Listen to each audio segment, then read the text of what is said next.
All right, Tristan Gooley, welcome back to the show. Thanks for having me on. So we've had you on last time to talk about how to navigate in nature, using nature to make our way in the world.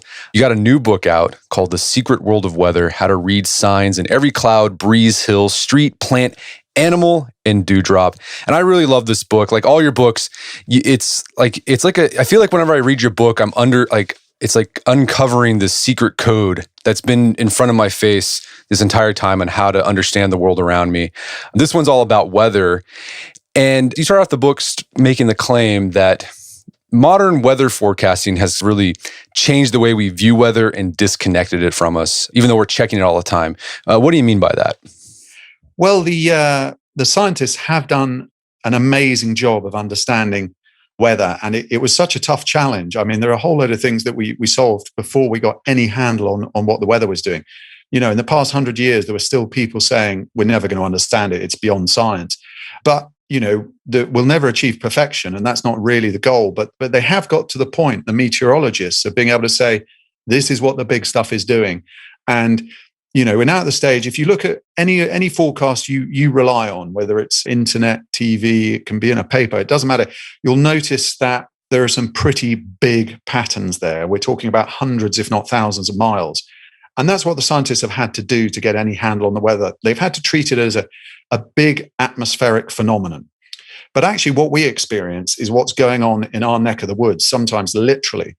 So there's become this disconnect where the meteorologists are doing an amazing job and they are saving lives every day because they can keep an eye on the really big weather systems. And those are for the most part, the things that cause serious and dangerous situations. Not always, and we'll probably come on to that. But our personal experience is far more intimate. It's what's going on, you know, within a few hundred feet of us. And culturally, there's become this huge disconnect where the scientists have given us this amazing stuff, but it's slightly taken our eye off our personal experience of the weather and all the wonderful signs that are all around us. And meteorologists, they call this weather, it's like within 100 feet of us, they call them microclimates. And they can be really small. But so to give us an idea of how small a microclimate can be, and yet you can see, you know, really big divergences in climates in a small space. Any examples from that you experienced or seen? Yes, there are examples, you know, within touching distance for all of us, but there aren't that many examples where there's data. And for me to really make the point early on in the case I'm making in the book, I used one of the few examples where scientists have actually measured. And it's a place in Europe in the Swiss Jura Mountains. And there's a mountain ridge there. And the ridge itself is like all ridges by definition. It's a skinny thing. It's only 2 feet from one side to the other. And yet the weather, the microclimate on each side of this ridge is so dramatically different that it's comparable to traveling 600 miles north or south. So we can literally experience, on average, the same change in weather by taking 2 steps over a ridge as we can by traveling 600 miles north or south. And of course, that's why we travel 600 miles south on holiday sometimes. But we don't have to go to these extraordinary places. That's just me using some science. There isn't a lot of it, but some science to prove the point. But the exciting thing is that this stuff, this incredible change over small distances is happening all around us every day. Well, you say there's even like a single tree can have a microclimate. Yeah, absolutely. And this is exactly what I felt really passionate about, and what drove the research is that in the course of my work, some of my best friends are meteorologists, doesn't sound quite right, but it's true. And I have conversations with them and I say, you know, the weather on two sides of a tree is different. And they will say, oh, you're not talking about weather, you're talking about microclimate. And I'm saying, well, let's just pause here. What I'm saying is that the wind, the sun, the rain, the temperature, and quite a lot of other things change when we walk around a tree. And I think those are what we mean by weather. And they go, okay, fair cop. You do your thing. We'll carry on doing our thing. And that's really what the book is about, is this world. It's not that they, don't find it interesting. It's just there is no job there, because you can't have one person talking to another person about their experience as they walk around a tree. But we can, as individuals, take a real interest in that. And that's where the fun starts. Well, I mean, give us an example. Like how does a climate change around a single tree? Okay, so when the wind hits a tree, if you imagine a textbook sort of bulbous tree, whatever species pops into your mind, and the species isn't important. I'm not thinking of a conifer here. I'm thinking of sort of rounded, an oak, or whatever comes into your mind. What you'll have is the ground, a trunk, and then, as I say, this kind of rounded bulbous canopy of the tree. When the wind hits that tree, it's an obstacle. So there are sudden air pressure changes. The wind basically piles into the canopy. It can't go anywhere. So the pressure increases. And then whenever that happens, we've got a place downwind of the tree where the air pressure drops. We've got high pressure on one side, low pressure on the other. That leads to the wind accelerating around the tree. And what that means in terms of our personal experience is that there is an acceleration of the breeze underneath the tree. So next time you see an isolated tree like an oak or something like that on a hot day where you can feel a gentle breeze, you will gravitate towards the tree anyway. It's a great place to get some shade and cool down for a second. But whilst you're there, just notice how the breeze accelerates as you move under the tree. You are experiencing a different wind to somebody who's only 30 feet away from you. And that's what it's all about. All right, so you start off by making the case that in order to see the weather, like just by looking at your environment, you can start seeing like what weather is going to be like or could be like. You have to understand some basic meteorological principles. And the first one is how heat moves. And there are 3 ways heat moves in our environment. So what are those ways, and how do we see those different heat movement patterns in nature? Yeah, I'll just sort of preface it by saying all of my work is based in science, and that is very important. I find things like folklore inspirational, and they do sometimes shine a light into areas that are worth me rummaging around in and trying to find some good truths. But in this book and everything I've done, I need to understand the scientific principles. I need to know it's not just an old wives' tale. The old wives' tale might point to good science, but I need the good science. And so that's what I'm doing here, is just explaining. I take it as a compliment when sometimes people say to me, I'm getting flashbacks to kind of like being in school. It's kind of like, well, we have to do a little bit of school to then do the fun stuff outdoors. Because if you don't have solid building blocks, then the fun stuff you don't have confidence in. So heat moves from one place to another in three main ways. We've got radiation. So have that experience where you're in a cold place? It might be snowy.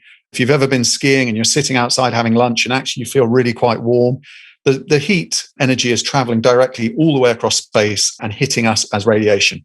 The black part of your jacket feels warmer than the white part. That is radiation.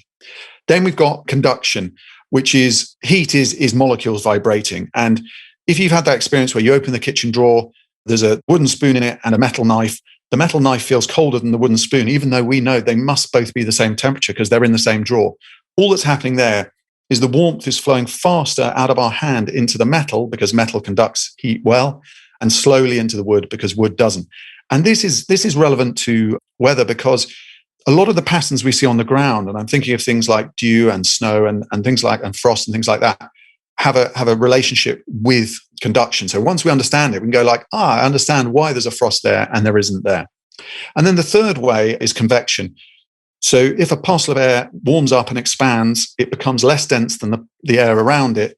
It starts to rise up, and that is transferring heat vertically upwards. And that underpins a lot of what we see in terms of cloud patterns and signs there. Gotcha.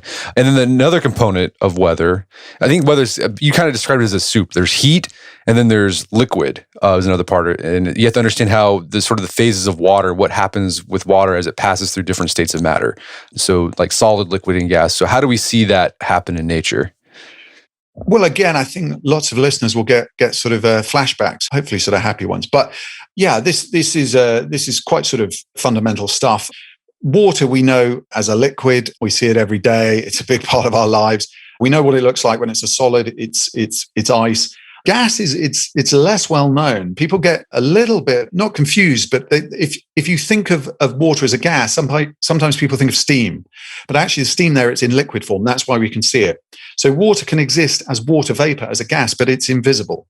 So just understanding that it's moving between those forms, and temperature is absolutely critical. We know that. On a sunny day, the puddle on the tarmac disappears much more quickly than it does on a cold, overcast day.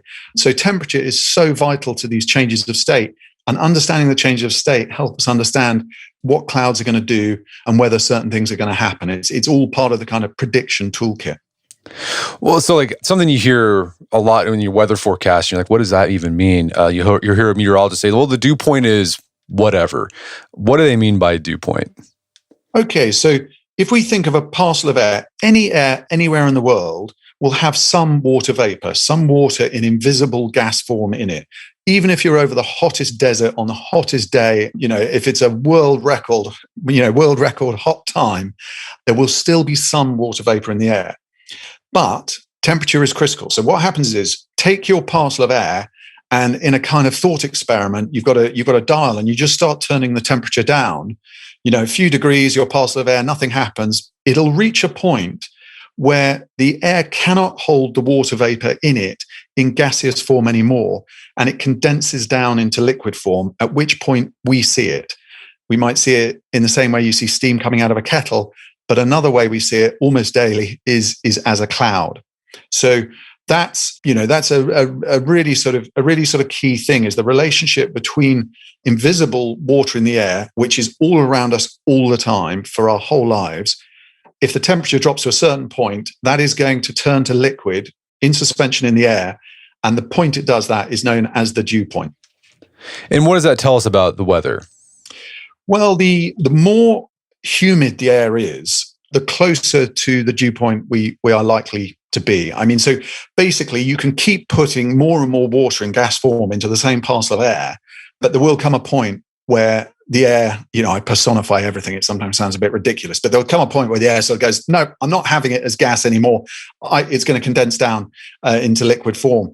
So different days, I take a lot of inspiration from indigenous communities as well, for the simple reason that this isn't just good sport to them. This is life or death to a lot of them. So they don't, there's a lot of interesting myth and stories and legends in indigenous communities. But when it comes to nature's signs, they mean business. It's got to work. So a good example of this concept in an indigenous community is a community called the Wola, and they use this expression "che nat," which means rain sun, and that starts to, initially that doesn't mean anything, but the science behind it is, what they're saying is the day starts sunny, but we know it's going to rain by the afternoon because we can feel that it is a humid day, and it is the sort of day where the amount of water vapor in the air cannot stay as gas all day. Then they wouldn't use these terms. They don't see it that way. But we can all have that experience, and we've all had it. August is a classic time for it, where you walk outside and sometimes it just feels like a dry heat, and you sort of go, you just get a gut feel. This weather's going to last. Sometimes you walk out there and it's that muggy, close, you're sweating before you're running, brisk walk, there's sweat on your forehead. That's, what indigenous people might call a rain sun. That means it's not going to take very much for the gas in the water gas to turn to liquid. And that's the start of very serious sort of weather changes. Right. So I think you make the point in the book that whenever there's a lot of humidity in the air and it's warm, that typically creates an unstable environment. And that's when you can get rain or thunderstorms. Yeah. So for me, one of the most fundamental and exciting and little known concepts is about stability. So I talk about stable and unstable systems. So if you take a bowl in the kitchen and you put an apple in the bottom of the bowl and you push it up the side and let go, the apple goes back to the middle of the bowl. And you can do that 1,000 times in a row and the same thing's going to happen. It's a stable system. If something changes, it goes back to the start. It's auto-correcting. If you turn the bowl upside down and put the apple on the top and give it a nudge, it rolls off the bowl, off the table, on the floor. It doesn't go back to its start point. It's the sort of a small amount of mayhem.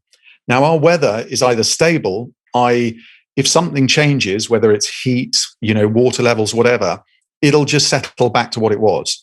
And that is literally settled, stable weather. But sometimes there's a small change, and the next thing, the sky is full of ominous clouds, and half an hour later there's a thunderstorm, and that's an unstable system.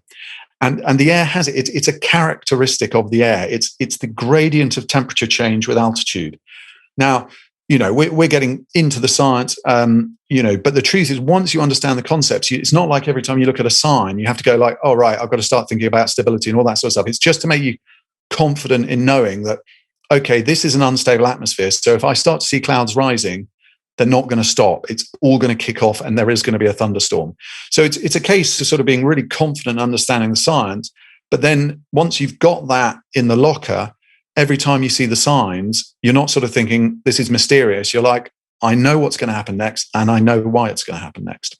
So what's a sign for like an unstable environment? So you mentioned, I guess, that heat, like you walk out and it's kind of muggy and you think, this isn't going to last. It's going to get stormy. Is that one of them, or what's some other ones too?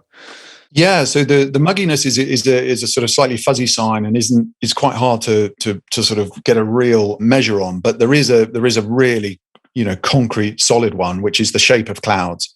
So if you look out any day, and it's one of the first things I do every single day, is you have a look out. Where I live, there will be clouds. In the UK, there are 1 or 2 days a year there aren't, but most places in the world, you're going to see some clouds at some point during the day. Just have a look at their shape. If they are more broad, if they're broader than they are tall, that's an indication of a stable atmosphere. So there may be change, but it's very unlikely in the next few hours that all hell is going to break loose. If you see clouds that are much taller than they are wide, that's a sign of an unstable atmosphere. And all it will take is one small change in your local environment, and you can have heavy rain showers or storms. And the clouds that you're looking at, it's a certain type of cloud. It's what is it? Cumulus? Which one is it that? Yeah. So I try and keep the Latin to a minimum because I don't think it brings people into the fun side of the subject. But I do break the clouds we need to understand into 3 broad families. There's cumulus, which is the fluffy sheep ones, start of The Simpsons. I think everybody knows them. They are cartoon clouds. Then we've got stratus, which are the blankets, which can cover 1,000 miles. They're pretty dull to look at. They're just these long, flat blankets. And cirrus are the wispy ones. In the modern lifestyle, people can go a month and not see cirrus. It's out there most days, but it doesn't grab our attention. But there are lots of wonderful signs in it. So the one we're talking about here is cumulus. And cumulus tells us lots of things instantly. It is basically a marker, and it is saying that there is a thermal directly underneath me. There is a column of air rising underneath that cloud. That is the only reason that a cumulus is there. Because what's happened is there's been some local heating. So the sun's radiation hits a darker patch. I talked about the black part of our jackets, might be warmer than the white part on a hot day. It's exactly the same in the landscape. The sun's radiation hits a dark coniferous forest, or perhaps the dark tarmac of a city, and that heats up much more than the paler colors all around it. That leads to a column of air rising through convection. It reaches a point where the temperature has dropped to the point where the water vapor can't stay as gas, turns to liquid. Voila, we have a cloud, and we have a cumulus cloud. Now, the shape of that cloud, so the cloud itself is telling us that's where the thermal is, and we understand why it's there. So it's making a map of the ground. You can spot islands, woodlands, cities, cliffs. There are lots of things you can do with those clouds. There's a good tradition of using them to make a map, but they are also mapping what's going on in the atmosphere. So the shape of them, how tall they are relative to how wide they are, is mapping the stability. So we've got 2 maps there, a map of what's going on the ground and a map of what's going on in the air, just in one cloud. And not only if you can look at the height, so if it's taller than it is wider, good chance you're going to see some rain or thunderstorm. But another sign you can look at a cumulus cloud is if it's lower, that's another sign that bad weather's likely. Yeah, I talk about the 7 golden patterns, which is just my shorthand for, after many, many years, decades of me weighing what does and doesn't work, what is practical out there.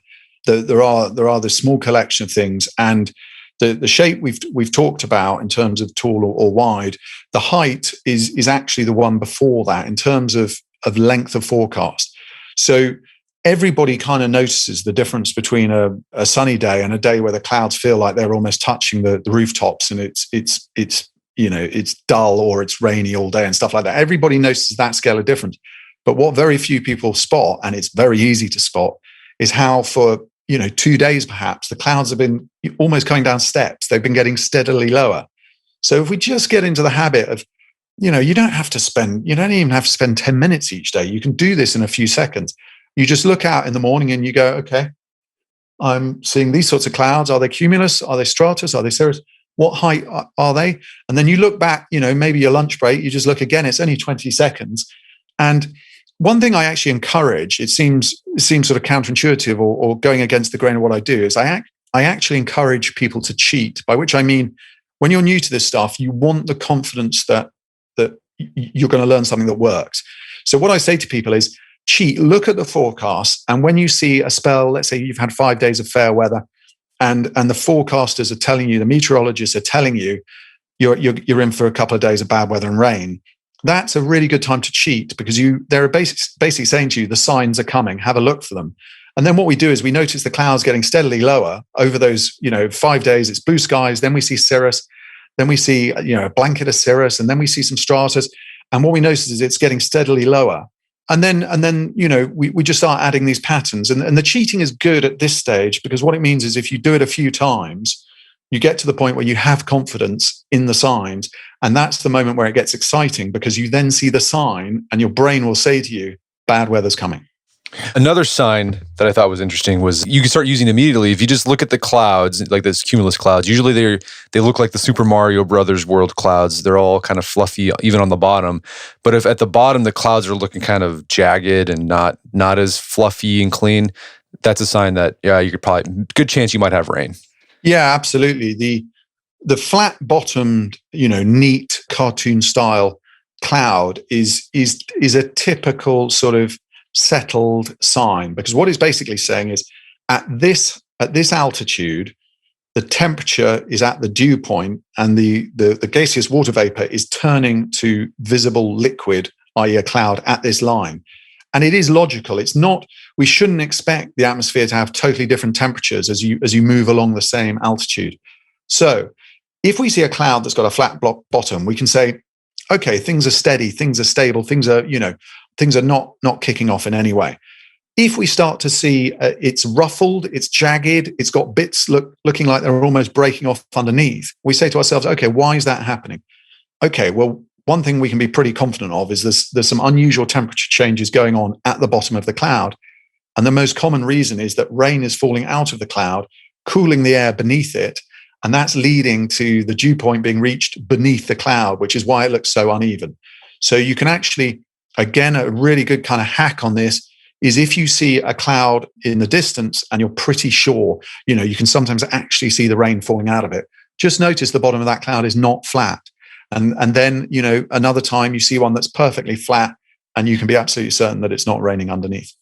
All right, so a few signs to look for, just to recap. Look at if the cloud is taller than it is wider, good chance it could be some rain. Another one, if you notice the cloud's getting lower throughout the, through progression of days, sign bad weather could be coming. Then also that jagged bottom. And you also make this point that you recommend checking clouds after lunch as opposed to the morning. Why is that? Yeah, that's particularly true on what appears to be a fair weather day. If we take that sort of slightly that situation we've all been in, where you look out of the window in the morning and it's blue skies, and you maybe kind of message your friends or whatever, and you say let's meet in the afternoon or the early evening. What it's quite important to do is by lunchtime you want to be having a really good look at how the clouds are behaving, because the sun rises in the morning, and at the moment the sun rises, the ground is cold. It's had a whole night time of releasing its energy out to space, and it's cold. Cold for the season, certainly. But by the middle of the morning, the sun has started to heat the landscape, and certainly by lunchtime, there will be these thermals. So there will be these pockets of air rising. Now, if the atmosphere is stable, not much happens. They try and go up a bit, but they can't, because there's a layer of warm air on top of the warm air that's trying to rise, and that stops them. But if this daytime warming meets an unstable atmosphere, then it sets off a slight chain reaction, and that's when we start to get the taller clouds. So you shouldn't expect to see massively tall clouds at the very, very start of the day when you're practiced. And this is what I'm looking for. You're looking for really quite subtle things then. But when you're starting out, look from lunchtime onwards, because the land has had time to heat up. The thermals have been created, and that's when you can start to see whether these towering clouds are building up. So speaking, like looking at the clouds or the sky for some signs about what the weather might do in the next day or so, I'm sure everyone's heard that saying. I mean, I think even Jesus said this in the Bible, like red skies in morning, sailors take warning, red skies at night, sailors delight. Is there anything to that saying? Yes, and I've over the years had a fun wrestle with lots of weather law, and that is one of the best. It's brilliant on lots of levels. The most important is that it works in a weather forecasting sense, and the reason it works is there's one half of it that's more dependable, and that is the red sky at night, sailor's delight, or over here we sometimes hear shepherd's delight. Same deal. What we're seeing there is, and so many of nature's signs that are strong and interesting and popular are the ones that put two very simple things together to give you, a lot more than you thought you might get. And that's what we've got going on here. What we've got going on here is red sky at night. Okay, why is it red? Okay, if it's red sky at night, that's telling us that we can see a long way to the west. If the weather's terrible, you never see a red sky. There are too many clouds in the way. It turns red because the other colors are filtered out by the atmosphere when the sun is having to pass through so much air. But the only thing we need to know now is if it's a red sky, at sunset, we can see all the way to the sunset. There is not enough clouds or even water vapor or anything to filter out that light. The other very simple bit is because of the way the Earth rotates, most of our weather in the northern temperate zones, which is, most of North America and most of Europe and lots of other places that, that use this sort of weather law, most of our weather comes from the west. So two simple things. Visibility is great in the direction the weather is coming from. That is a very positive sign. Red sky in the morning, shepherd's warning, we're just flipping that on its head. What we're saying is we can see a long way to the east, but typically that weather has gone through. So it's not a guarantee that bad weather is coming, but quite often we notice a red sky in the morning when the sun is bouncing off clouds, and those clouds can't be to the east of us, otherwise we wouldn't be seeing the sun. So again, we put the two pieces together, and it's basically saying the good weather's in the past, the bad weather's probably in the future. And this saying is giving you some insights about cold and warm fronts, basically, like this is like bigger scale weather. It's not going to tell you like what weather's going to be like in the next, couple of hours, but you can get an idea of like, well, there's a good chance we're going to have some unstable weather coming in soon. Yeah, absolutely. And all of these things grow in strength, and their ability to predict powerfully is about building a jigsaw. So that's red sky at night, sailor's delight is a nice big piece, but it'll never give you the whole picture. You start tuning into some of the other things we've been talking about. And to be honest, there are several hundred, in the book, and that's what it's all about. Is I don't expect somebody to go out there and look for several hundred, but I would expect someone to go, I've seen that sign. I'm going to look for two or three others. And by the time you've got three, you're going, okay, I'm building a picture here, and your probability of success goes from 60% to 90% quite quickly. Another component of weather that we experience, very viscerally, we feel it, is wind. Anything that the wind can tell us about the weather, or what it might be like in the next couple hours or days? Yeah, I like to think of it, and the way I describe it in the book is as a needle and gauge. So we are all used to the idea that any gauge that we're monitoring, if it goes from one side to the other, something big has changed. And it's exactly the same is true of the main wind patterns. So if you just get into the habit of just taking a rough interest of where the wind is coming from. So if you're in a city, you just take an interest which direction the clouds are moving over the tops of the buildings, or even, if it's a bit more open, you can look at things like flags or feel it and things like that. It doesn't matter how you're just getting some loose idea what the weather is. To start with, bring in forecasts if you want to. If it says, okay, we've got a wind from the west, great. And if you then notice that change significantly, and by that I mean not sort of 10 or 20 degrees, I'm talking about 90 degrees here. If suddenly the wind is coming from the south, then that is a very, very strong sign that there is going to be a major weather change. And the reason is that this is at the large scale. This is overlapping with the traditional, meteorology. We're stepping into what I call the known world here, as in this is what forecasts are touching on as well. But there's no reason why we can't bring that into our toolkit. If you get those major wind direction changes, it's shorthand really for the air mass you are in is about to be kicked out of the way by another air mass. So you might be in a cold, dry bit of air. There might be a warm, wet bit of air just trying to barge in, and the wind direction change is one of the strongest, most dependable warnings that that's going to happen. You will have heard the expression "a front is about to go through." that's another bit of shorthand for the air mass you're in is about to be kicked out. And whenever that happens, we see big weather changes. Well, the other interesting thing about wind is not only can it tell you about weather changes, but going back to your natural navigation, it can also tell you about your environment and what's going on around you. Because like the wind, it changes as it hits different objects. Like you mentioned earlier, like at the very beginning with the tree, like a tree is breezier right underneath it because there's some wind change going on, some air pressure change. Any other places where people might notice that it might be like if they're 100 feet, it doesn't feel, maybe there's a light breeze, but they just walk 100 feet and then it just feels like it's a super strong, like they're in a hurricane almost. Yeah, absolutely. I like to think of all of these signs as characters because I think we only develop a relationship and it helps memory and it helps us spot these things. We're human beings. We like relationships. So that's what I'm doing quite often is I'm saying I introduce this as a sign because it's going to tell you something. But as you grow to know it and you spend time with them, they become characters. And these microclimate wind characters are fantastic because what you can do today, any day. Listen to the forecast; it'll say the wind will be coming from the southwest at 15 miles an hour. Go for a 10-minute walk. I guarantee you will not feel that wind. And if you do, it'll be after feeling about 9 other winds. And the reason for that is that again, the forecasters they're really interested in the weather that's 100 feet over our head. That's the closest they can get to us. The second the wind touches the ground, all sorts of other characters are created. A nice simple one is a gap wind. So we've all had that experience where you're walking down a city street and there's a gust of wind and then there's no wind and then there's a gust of wind and then there's no wind. Well, the wind is just being squeezed between the buildings. And that is a gap wind. That character is the gap wind. And winds can be squeezed between mountains. I've been thrown all over the place on a small boat when they were squeezed between volcanic islands in the Atlantic. But that same physics works all the way down to 2 trees. You can be walking along, suddenly feel a small gust and go, well, of course, there are 2 trees there. The wind is, it's like putting a thumb over the end of a hose. The wind is accelerating between the 2 trees.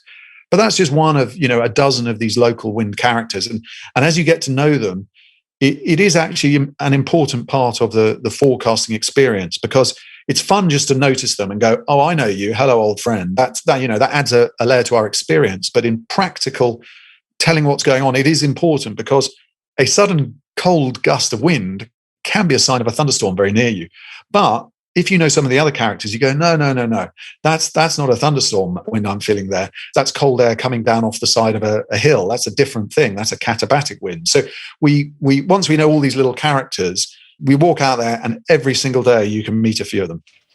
Yeah, I thought some of the most interesting sections of the book, all of it was interesting, but I thought what was really interesting is how cities affect weather. And you talk about the wind, right? The ways, particularly in the United States, how cities are designed on a grid. It creates those tunnels where you get that, it gets really gusty.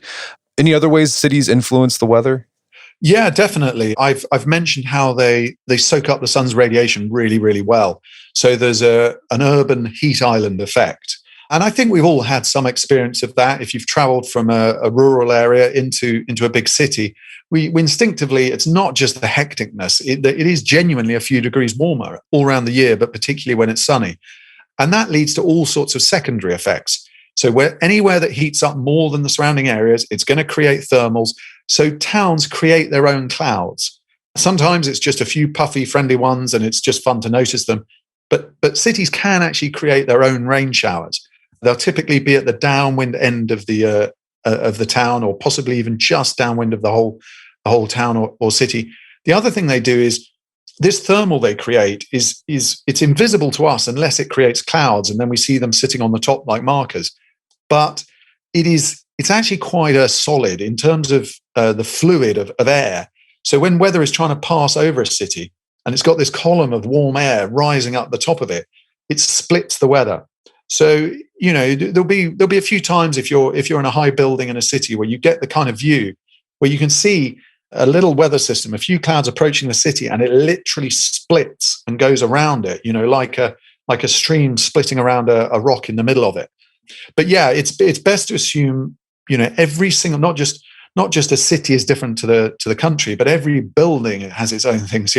When a wind hits a building, it creates 6 different winds. So yeah, whichever scale we look at in a town, there are characters to find there.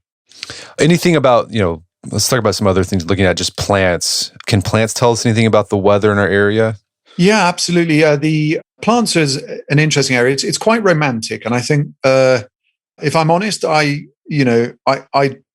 love the idea of plants whispering to us and telling us things, but I'm rooted in science. So I'm not just going to stick with the folklore that says, oh, that pretty little pink plant there, when it closes, rain is coming. I want to know, is that true? And if it's true, why? What's going on? So what I've done over the years is research what works and what doesn't, and why, and can we use it? And what we've got is two broad areas here. The first is that flowers, for example, are trying to attract insects as pollinators, but it's quite a fragile system. So a fair few of them, there are some daisies I can see where I'm sitting at the moment, will react dynamically to light levels, because if there's a sudden drop in light levels, that's a sign that it's about to rain. But this is where I have to be honest, and I'm very honest in the book. They are reacting. They don't have they're not tapped into some amazing kind of secret computer that knows what's going on. And that if they are, that's a conversation for another time. But what I mean is they are reacting. So they are actually reacting to things that we can sense. And by the time, somebody's spent even a few hours thinking about these sorts of signs, they can actually pick up stuff even before the flower has done. But that's not to say it isn't fun to notice it. It's all part of the rich tapestry. But there's another whole area which I don't think has been tackled before I wrote this book in any sort of popular science way, certainly not that I've come across, which is the idea that every plant is telling us something about its climate and its microclimate. And by definition, that is telling us what the future weather conditions are likely to be. So in practical terms, what I encourage people to do in the most basic practical sense is, if you're under a rain shower, have a look at the plants around you. Because by definition, a rain shower isn't happening everywhere. It's happening on your patch for a reason. Rain showers happen more in certain places than others. Even a couple of miles away, there'll be a big difference in terms. We get more rain showers on the windward side of hills. We've mentioned cities, that sort of thing. But the plants are picking up on that, and evolution dictates that only certain plants are going to survive in certain habitats. So that's what I encourage people to do is, if you notice, you'll start to notice, if you take an interest in these signs, you'll start to notice that rain showers are much more likely in certain places. Then you start to spot the plants there. You go, oh, I'm seeing certain of these sort of wildflowers there, but I don't see them everywhere. Then the next time you see a patch of those wildflowers, our brain is just perfectly kind of engineered to put two and two together and go, this is a quite likely place for there to be a rain shower if there's one coming in. Well, I thought one interesting plant sign was leaves are typically pointier if it rains a lot in that area. Yes, and that's a lovely sort of evolutionary sort of sign there, where we see all these fantastic shapes around us, and our brain is overloaded with data and information all day, every day. So there's a temptation to kind of like filter that out and go, well, they're just kind of pretty patterns. But every single shape, every color, everything we sense has meaning. And in that case, the pointy leaves have just evolved to be very good at channeling rainwater off the leaf. Water's really heavy on the scale of a leaf. More than a few raindrops. That's the equivalent of us sort of probably carrying 50 kilograms. They don't want to be doing it. So an evolutionary design makes the leaf pointier if it's having to cope with a lot of rain. What about the sayings I think everyone's heard about animals being able to predict the weather? So if it's a storm's coming, cows start laying down, or roosters start spinning around in circles. Anything to those things? Yes, and one of my sort of guiding philosophies is nothing is random. And when it comes to the animals, anyone who's spent more than a couple of hours outdoors knows that for every minute you're outdoors, the more sensitive you have to be to various things. You can get away with being too cold for a quarter of an hour, dressed inappropriately and everything else. You'll be absolutely fine. You can't do that for 3 days. And yet a lot of the animals we're talking about are doing it for years, or certainly months at a time. So they are always adjusting their behavior to make the microclimate better for them. So if they're too hot, they'll go under shade, things like that. We all know. But there is some untruths. Cows don't generally lie down before rain. I think what's happened there, or I certainly haven't, either through my own observations or talking to farmers or looking at the science, I can't find anything solid to back that up. But I think it's a case of there's a difference between correlation and causation there. So what's happening is, we've talked about how the clouds grow taller in the afternoon as the thermals set up. Showers are more likely in the afternoon. Cows are often chewing the cud in the afternoon. They like to lie down when they chew the cud. We get showers and cud chewing at the same time. They happen to be lying down. That's the best kind of summary of that. But on a more sort of fun level, all herd animals behave noticeably differently if there's bad weather coming in. Basically, if animals feel threatened by anything, we'll just stick with herd animals for a moment, they will congregate together into a tighter bunch, and they will tend to move closer to home, in inverted commas, wherever they feel secure. So where I live here, there are lots of sheep farms around me. If the weather is set fair, they're spread out. There's a big gap between each individual sheep, and they're all over the tops of the hills. For hours before bad weather hits, the gaps between the animals get smaller, and they're coming down the hill closer to the farmstead. But if we take birds, for example, birds are even more sensitive. If a sheep or a cow gets caught in a shower, it's uncomfortable, but it's not life-threatening. But for the smaller the animal you are, all the way down to butterflies, it can become life-threatening. So we tend to find their behavior is much, much more sensitive. So birds change from song to either silence or alarm calls before bad weather hits. And one of my favorites is, you will have picked up, I love when you can put two simple things together and come up with something a bit more exciting. So birds, you'll notice whether it's on rooftops or trees, birds face into wind generally. It's good practice. It's more comfortable for them. Their feathers aren't ruffled, but also it's much easier for them to take off into wind. So on average, birds face into wind when they're perching. Now, we know that a big change in wind direction is going to forecast a major change in weather. So a really fun thing is, if you see the birds facing one way in the morning and a different direction in the afternoon, within 24 hours, it's probably going to rain. So there's a lot, like you said, there's hundreds of signs you talk about in the book. We've talked about quite a few. And this science of this reading the weather it's a science, but it's more of an art. You kind of have to start putting things together, layer upon layer. For someone who wants to get started with this, like today, like after they listen to this podcast, what are some things that are easy to pick up on quickly to start deciphering the secret world of weather? Yeah, I think you want to look for the big stuff. So shape of clouds and wind direction. If you're interested in noticing big change go through, and then pair that with the microclimate stuff as well. Just take a real interest when you notice a temperature change or a slight sort of gust of wind or something like that, and just say to yourself, why has that happened? And don't be frustrated if you can't answer it straight away. The answer is there. Nothing's happened. None of this stuff is random. Nature doesn't really do random. So the act of just sort of asking, why have I just felt a gust there? And then maybe the first 2 or 3 times the answer won't be obvious, but then you will go, that is a gap wind. And then our brain likes that. Our brain really likes it when we solve small puzzles. It gives us, I'm not a brain scientist, but I'm guessing it's something like dopamine or something like that. We just get a little reward. So that'll nudge you on to sense the next thing. So have a look at the big stuff, the major sort of wind direction and the cloud shapes. And then ask yourself every single time, over a sort of 5-minute period when you notice the temperature change. A really fun thing is just notice how, if you're in direct sunlight, how the temperature changes when you have something over your head. So if you can get yourself under a tree but still in sunlight, so if it's the middle of the day, you're likely to be on the south side of the tree and not right up against the trunk. You'll notice how hot you suddenly feel. And there you're putting some pieces together. Okay, the radiation from the sun is warming me up, but it can't escape anywhere through convection. That's why it's a few degrees warmer here.